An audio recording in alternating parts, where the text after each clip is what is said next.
হ্যাঁ ঠিক আছে, ঠিক আছে, চলো।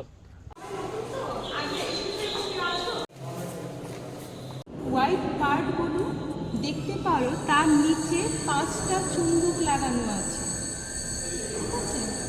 এবার যদি এই পেন্ডুলামটাকে তুমি আস্তে করে ছেড়ে দাও, দেখো এই হোয়াইট পার্টগুলোতে এসে এটা কিছুটা ধাক্কা লেগে সরে যাচ্ছে, তাই তো? কেন হলে এরকমটা বলতে পারবে কেউ?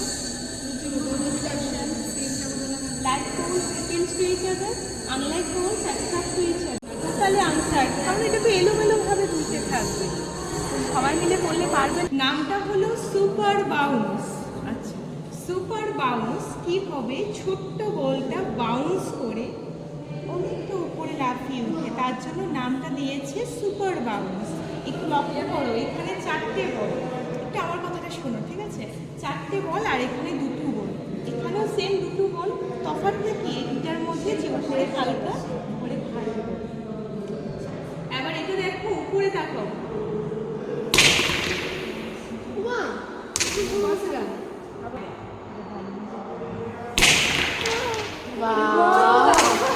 দেখেছো সবাই? উপরে দেখো, উপরে উপরে না থাকলে দেখতে পারবে না তো।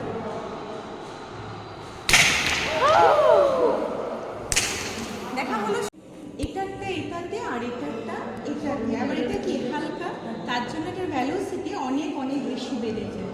মোমেন্টাম মাল্টিপ্লিকেশন বা রিপ্লেস হওয়ার মাধ্যমে এটার ভ্যালোসিটি বেড়ে যাচ্ছে। আর স্টেশনটা ভাইব্রেট হলে ফ্রিকশনের জন্য এটার ভ্যালোসিটি কিছুটা কমে যায়। সেম এটাও হবে, কিন্তু এটার চেয়ে এটা কম যাবে না বেশি যাবে? কম যাবে। আর মোমেন্টাম মাল্টিপ্লাই হলেও কম হচ্ছে, দুটা বল। আর এটা উপরে ভারী বল, তার জন্য এটা আরো কম উপরে উঠবে। করো, ট্রাই করে দেখো, ছেড়ে দাও, নাকি আর কেউ করবে? নামটা হলো থমসন রিং, কারণ সায়েন্টিস্ট থমসনের নামটা দেখো, এলিহু থমসন, ওনার নামে থমসন রিং নাম আসলে নাম, আর বাস্তবে এটা জাম্প করছে বলে জাম্পিং রিং নাম। দেখো কেন জাম্প করছে? সুইচটা যখন প্রেস করলাম, এই যে ব্ল্যাক কালারের পার্ট, তার মধ্যে দিয়ে অল্টারনেটিং কারেন্ট ফ্লো হয়, তার মাধ্যমে এই অংশটাতে একটা তড়িৎ চৌম্বক ক্ষেত্র তৈরি হয়, ম্যাগনেটিক ফিল্ড তৈরি হয়, আর এই অংশটাতে আরেকটা ফ্লাকচুয়েটিং ম্যাগনেটিক ফিল্ড তৈরি হয়। এরা একে অপরকে ধাক্কা দিচ্ছে, যার মাধ্যমে এইটা উপরে লাফিয়ে উঠতে পারে। বোঝা গেল? জ্যাকব স্ল্যাডারের বাইবেলের অর্থটা হলো স্বর্গের সিঁড়ি। এটার নাম কেন স্বর্গের সিঁড়ি দিল? কারণ এখানে সুইচটা প্রেস করলে ইলেকট্রিক স্পার্ক উপরে উঠতে থাকে, একদম উপরে যাবে না, একটু লক্ষ্য করো। High voltage electric spark create হচ্ছে, কাছে গেলে মানুষ মারা যাবে তো, তার জন্য প্রোটেকশনের জন্য এটা দিয়েছে। আর এটার নাম দিল জ্যাকবের মূল, স্বর্গের সিঁড়ি। বলতে পারবে কেউ যে এটা কেন একদম উপর পর্যন্ত পৌঁছায় না? কারণ এখানে 2টো দণ্ড কপার ইলেকট্রোড কিন্তু ধীর স্লিপে আছে, দুটোর মধ্যে গ্যাপ বা ডিস্টেন্স বাড়ছে বলে পোটেনশিয়াল ভোল্টেজ কম্পিটিশন তার জন্য উপর দিতে পারে। A Jacob's ladder is the type of high voltage climbing ladder.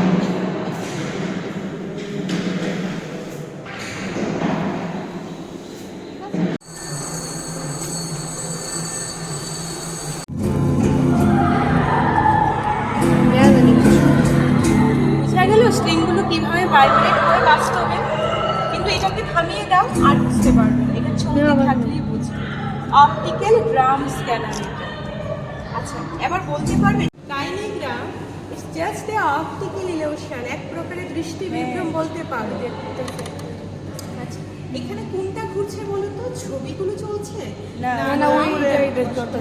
ড্রামটা ঘুরছে, গ্রিটিং ড্রামটা মুভ করছে, যার জন্য প্রত্যেকটা পিকচার চলছে বলে বাস্তবে পিকচারগুলো স্ট্যাটিক, একদম স্থির। নামটা হলো লেরিয়ের চেইন। লেরিয়ের চেইন, চেইনটা ঘুরছে, সামান্য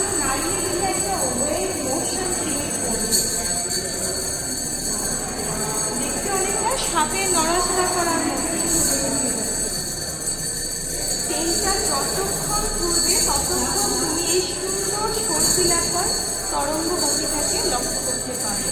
থেমে গেলে কিন্তু আর হবে না, গতিশীল থাকা যায়। আচ্ছা, আমার এটা ঠিক থাকে না, লজিক থাকে, লজিক থাকে অবভিয়াসলি না। আচ্ছা, তো এখানে বললো যে ম্যাজিক্যাল ট্রিয়ার, উপর দিয়ে হাত দিয়ে তুমি বাজাতে পারো, এটা হলো ম্যাজিক। লজিকটা হলো কিভাবে তুলে বলো তো? আচ্ছা, একটা নির্দিষ্ট গতিতে তুলে তো বলা হয়েছে এগুলো কিনা পেন্ডুলাম। নব থেকে ঘুরিয়ে যদি দেখো, দেখা যায় 3টে পেন্ডুলাম দুলতে থাকে, কিন্তু ভীষণ এলোমেলো ভাবে। তার কারণটা কি? কারণ এই পেন্ডুলামগুলোর নিচের যে অংশটা, যেটাকে দোলক পিণ্ড বা বব বলা হয়, সেটা এই অংশটার চাইতে ততটা ভারী নয়। এটাকে বলে কার্যকর দৈর্ঘ্য, আর এই অংশটাকে বলে দোলক পিণ্ড। এটার চাইতে এটাকে ভারী হতে এটা নয় বলে দেখো যে যার মতো করে বিশৃঙ্খলভাবে ঘুরছে। ওই ম্যাগনেটিক পেন্ডুলামের মতো এরাও কীভাবে আগে থেকে অপমান করতে পারবে না। আনসার সায়েন্টিস্টের নাম মারিও পনজো। এবার দেখো এখানে তো দুটো সিলভার কালারের স্টিক লাগানো আছে, তার মধ্যে কোনটা ছোট মনে হয় আর কোনটাকে বড় বলে মনে হয়? বড় ছোট মনে হয়, ছোট আর বড় মনে হচ্ছে, বা এটা ছোট এটা বড় মনে হচ্ছে, যার কাছে বাস্তবে কিন্তু সমান বোতারে শুধুমাত্র ব্যাকগ্রাউন্ডটা ছোট আর ব্যাকগ্রাউন্ডটা বড় বলে এই রকমের দৃষ্টিবিক্ষণটা আমাদের হয়। নাগরদোলা দেখেছো কখনো? চড়েছো সবাই? আচ্ছা, ঠিক আছে, ওই সিস্টেমটাকে এখানে দেখালো। বলটাকে ছেড়ে দিই, দেখো পুরোটা ঘুরেছে। এবার এটাকে হাতে নাও, নিয়ে এখান থেকে ছাড়ো, আবার ঘুরলো, পুরোটা ঘুরে নি। কিন্তু একটু দেখবে, তোমরা তো বড় ক্লাস মানে কলেজে পড়ো, দেখতে পাবো। জাইরোস্কোপ কিন্তু একটা রোটেশনাল সেন্সর, যেটা এই প্যাডেলটার নিচে লাগানো আছে। এটাকে প্রেস করে প্রথমে এটাকে ঘুরিয়ে যেদিকে কাজ করবে সেদিকেই ঘুরতে থাকবে। জাইরোস্কোপ নামক সেন্সরের মাধ্যমে এটা রোটেট বা আবদ্ধ হয়। সায়েন্টিস্ট লিওন ফুকো নামে খুব পেন্ডুলাম। দেখো কত ফুট বারোটা এই পেন্ডুলাম। এত বড় পেন্ডুলাম দেখেছো আগে কখনো? নিশ্চয়ই দেখো। এটার উপরে পৃথিবীর আণবিক গতির প্রভাব লক্ষ্য করা যায়। পৃথিবী ঘুরছে নিজের চারদিকে, কিভাবে ঘুরছে বলো তো? পশ্চিম থেকে পূর্ব দিকে না পূর্ব থেকে পশ্চিম দিকে? কোনটা?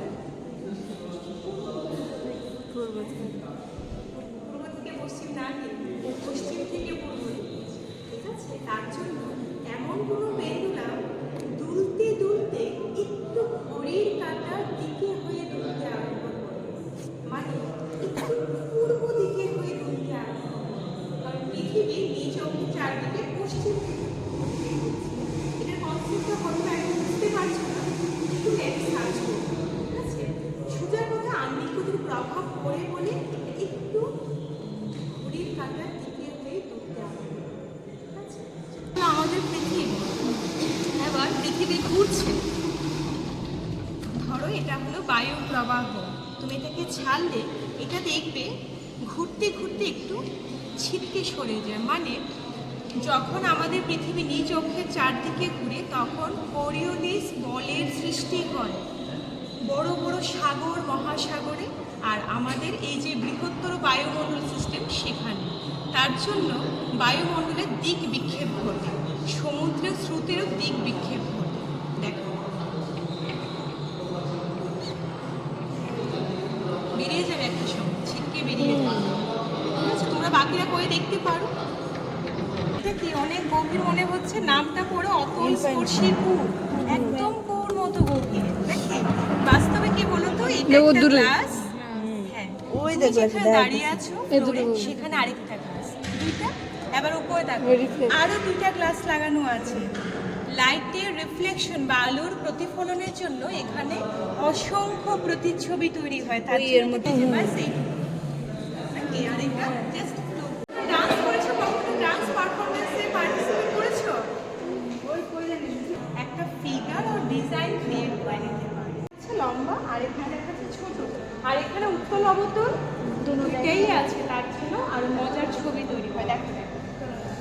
চলন্ত পাখনা। এখানে কি হয়, নিচে পাখা, সরি, এটা হলো প্লাস্টিকের আর এটা হলো পেপারে। কোনটা তাড়াতাড়ি উপরে উঠবে বলো? প্লাস্টিক উপরে উঠবে, পেপার। এখানে আরও ছিল উপরে আটকে থাকবে। আমি বলছি যে কোনো অবজেক্ট উপরে যাওয়ার জন্য তার শেপ ছাড়ো, ঠিকভাবে ছাড়ো। হালকাটা খুব তাড়াতাড়ি গেল। এবার দেখো এখানে তো 3টে ছবি দেওয়া আছে, তার মধ্যে প্রথম 2টা ছবি তুমি দেখতে পাচ্ছ যে অলরেডি বানানো আছে। এটা আমি দেখাতে পারবো না কারণ এই মডেলটা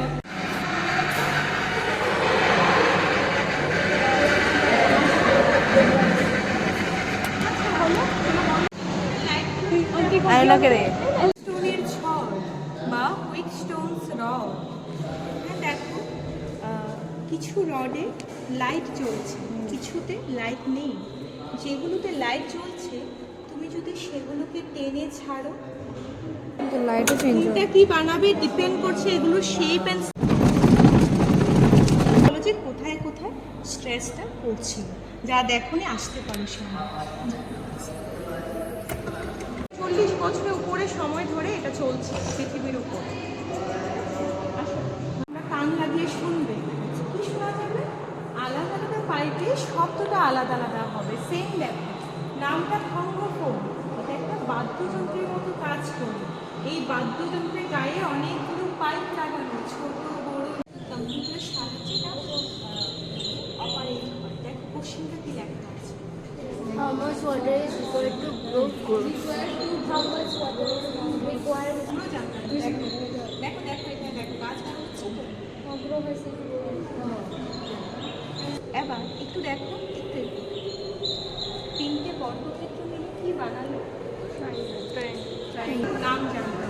এটাকে ফ্র্যাক্টাল জ্যামিতির মধ্যে অন্তর্ভুক্ত করা। ব্রেনের স্ট্রাকচার দেখেছো কখনো?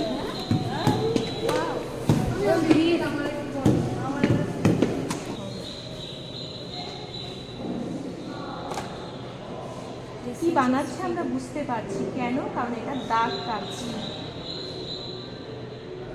আর মোটামুটি এক রকমের কেন হয় বলো তো, অন্যরকম কেন হবে না? উপর থেকে মোটামুটি এক রকমের কেন হয় বলো তো, অন্যরকম কেন হবে না? মোটামুটি এক রকমের কেন হয় বলো তো, অন্যরকম কেন হবে না? তখন তোমাকে অন্যরকম নকশা দেবে। নিচে সেটা সানাই, নিচে সানাই বাজবে। শুধু ওখানে নাও রাখবে, কেউ এগুলো করবে না। হাত রাখবে, করে রাখবে।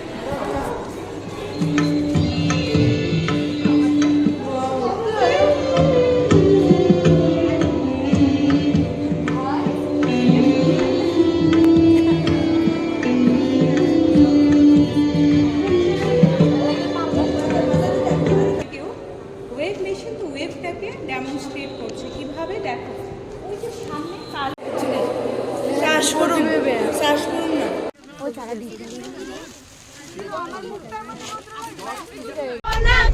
এসেছে নতুন করে আবার বিয়ের সানাই বেজেছে।